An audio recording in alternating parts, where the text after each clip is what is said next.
m'appelle Soli, j'ai 24 ans, je viens juste de finir mes études en sciences politiques. J'habite à Paris, j'ai une grande maison, j'ai plein d'argent, j'ai un gars magnifique, j'ai plein d'amis. Bref, la vie de rêve, genre tous les week-ends en boîte parce que j'aime trop danser. Parce que je suis bien foutue, tout le monde me dit que je suis belle. Bref, la vie idéale. Mais j'ai un problème. J'ai un gros problème. C'est ça mon problème. C'est qu'après les strass et les paillettes, quand je rentre chez moi, que j'enlève ma perruque, plutôt ma prothèse, ben moi je le vois, j'ai très mal. Parce que je me dis que j'ai 24 ans, j'ai peut-être même pas fait le tiers de ma vie, et je suis condamnée à ça, parce que je peux rien faire d'autre. Enfin, je peux pas me montrer comme ça, c'est pas possible. Sinon tout s'arrête. Pourquoi? Parce que je me suis tissée, et tissée, et encore tissée, parce que je voulais qu'on me dise toujours que j'étais belle, et encore belle, et de plus en plus belle. Je me suis fait toutes sortes de mèches qui me serraient la tête. Des mèches, des lourdes mèches, je faisais des coiffures, je tirais. Je me défrisais, je me suis peut-être défrisée une centaine de fois.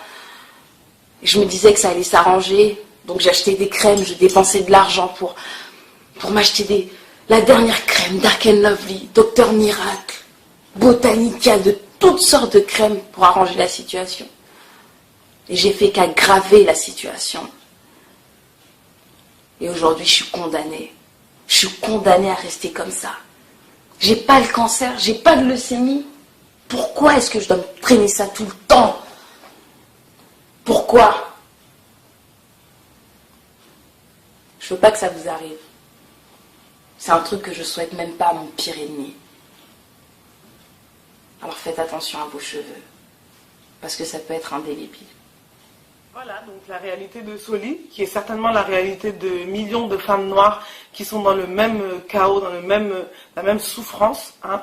Donc nous avons initié une campagne, l'aide de la populace, encore une fois, c'est encore nous, une campagne contre les méfaits du tissage, du défrisage, des tresses et de tout ce qui a trait à la maltraitance du cheveu afro. Aujourd'hui, il faut que ça rentre dans les têtes, il faut que ça se comprenne. Il y a un problème, un sérieux problème. Ouais, il y a un gros problème, et ce qui moi me fait mal, c'est que personne n'en parle. Personne n'a tiré l'alarme pour dire que c'était plus possible, que c'est pas possible que 80 à 90% des femmes d'une communauté noire, là, se cachent les cheveux, s'arrachent les cheveux, se font du mal avec des produits chimiques, avec des tractions répétées. C'est pas possible. Bah, je vais juste leur montrer, hein, voilà, les alopécies. Hein, malgré que ça fasse des mois que je sois devenue naturelle, j'ai toujours un problème pour faire pousser mes cheveux de devant à cause des tractions. C'est des problèmes de millions de femmes. Voilà. C'est pas juste moi avec mon problème et son problème, c'est des millions de femmes, c'est nos mamans. Des fois, il y a des mamans, quand on voit leurs cheveux, mais ça donne envie de pleurer. C'est des enfants qui commencent à être chauves à 10 ans, 11 ans. C'est grave. On est clairement dans un déni. On est dans une souffrance. Dans un gros déni. Un gros déni. C'est-à-dire qu'on se dit, non, mais j'ai juste envie de changer de tête. Non, mais je fais ce que je veux. Oui, bien sûr, tu fais ce que tu veux. Là, tu fais ce que tu veux. Il n'y a pas de liberté, non. Quand tu te caches la tête ou des tonnes de mèches, et quand tu te défrises, tu te brûles, tu te rends le cheveu tout plat. Nous avons des cadavres de cheveux sur la tête. Ouais. C'est pas que des cheveux, non. Ce sont les cendres. C'est comme quand on brûle, ce qui reste, c'est ça. Et aujourd'hui, il faut qu'on arrête de faire semblant. Moi, en tout cas, je ne veux plus faire semblant. Quitte à brusquer ou blesser ou piquer ou énerver les gens, moi, je suis pas là pour faire plaisir. Ma cause, mon militantisme, mon engagement pour la cause afro, c'est pas le sourire ou le boost, un boost. Oh, je te booste, non. C'est pas pour ça que je le fais. Parce que demain, quand on aura une ribambelle de petites filles qui seront comme Naomi Campbell avec des rangées de déserts capillaires, moi, j'ai pas envie d'être là et d'avoir dit que je n'ai rien fait. Je vais me battre jusqu'à ce que ça passe. Si on peut le faire passer dans les écoles, si on peut le faire passer dans les pharmacies, on va le faire. On n'est pas là, c'est que le début de la campagne. Ouais, parce qu'on colle dans le métro, oui, parce qu'on veut que tout le monde voit. Il y en a qui pensent qu'on devrait laver notre linge sale en famille, alors que non, quand il y a des petites concernées, des petits de 3 mois, on m'a défrisé les cheveux à l'âge de 3 ans, 3 ans, 4 ans, on me mettait déjà des produits chimiques sur la tête. Et je sais que je suis très loin d'être la seule. Donc il faut tirer l'alarme. Donc pour que ce soit vu ou non par tout le monde entier, on le fera pour que ça s'arrête. Et puis moi, je voudrais rebondir surtout pour l'aspect, donc parce que c'est tous les aspects. Que ce soit en politique, on regarde Michelle Obama, Oprah Winfrey, les premières dames des présidents d'Afrique, des femmes qui sont censées être les modèles des jeunes filles. Tout le monde est dedans. C'est-à-dire qu'on est dans ce phénomène, ce cycle qui, honnêtement, me sidère. Ça, c'est d'une. De deux, dans les églises, dans les mosquées, dans les religions, on a des femmes. Oui, il faut être humble. Dieu nous dit d'être humble, de s'accepter, de faire... de s'accepter. C'est vrai ou vous acceptez?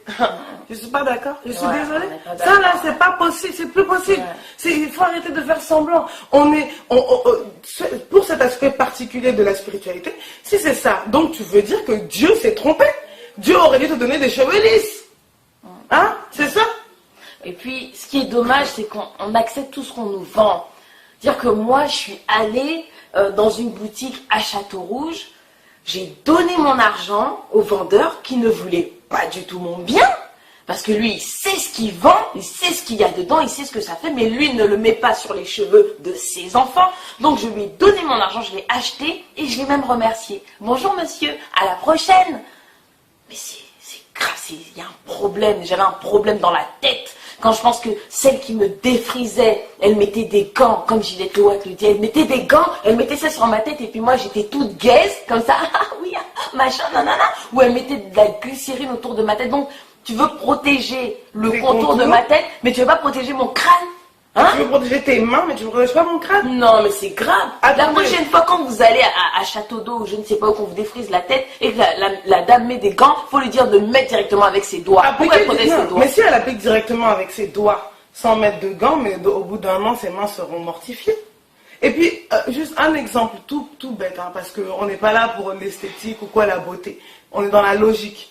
Imaginez-vous en Islande, ou au Groenland, ou peu importe, une contrée où vraiment les Blancs, les Caucasiens sont majoritaires.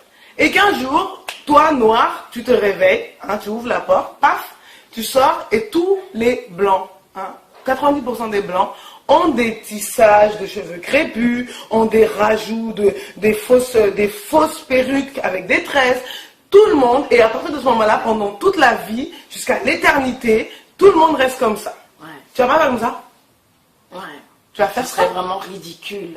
C'est plus que ridicule. Il faut qu'on se réveille. Parce qu'il faut savoir que les perruques à la base, ce que moi j'ai sur la tête, c'est pour ceux qui ont la leucémie, les cancers, ceux qui ont des maladies qui sont peut-être en phase terminale. Le film. Mais une prothèse. Une fille qui est en bonne santé, qui a 24 ans, qui met une perruque parce qu'elle s'est abîmée la tête ou qu'on lui a abîmé les cheveux. Mais vous tirez la larme, il y a un problème. Pourquoi vous n'en parlez pas? Discutez entre vous. Quand vous voyez des petites filles qui sont dans la rue qui ont des cheveux abîmés, parlez à ses parents. Parlez-lui. C'est pas normal. On ne peut pas attendre que les autres fassent le travail à notre place. C'est à nous de faire ce travail.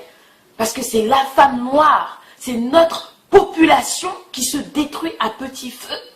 On a besoin de vous, on a besoin de tout le monde, on a besoin de... On n'a pas besoin de boost. Ouais, c'est bien, c'est super, on n'a pas besoin de ça. Non, on n'a pas besoin de ça. Si c'est boost, on a déjà du boost. On se booste, entre nous. Je te booste, tu me boostes. C'est fausse.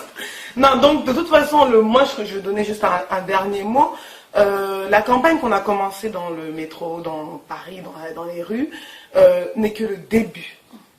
Non seulement on va la continuer ici, on va la continuer en Afrique, on va aller parler aux gouvernants, on va aller avec des études, on va aller parler. Il faut que le défrisage, déjà, soit perçu comme quelque chose de nocif.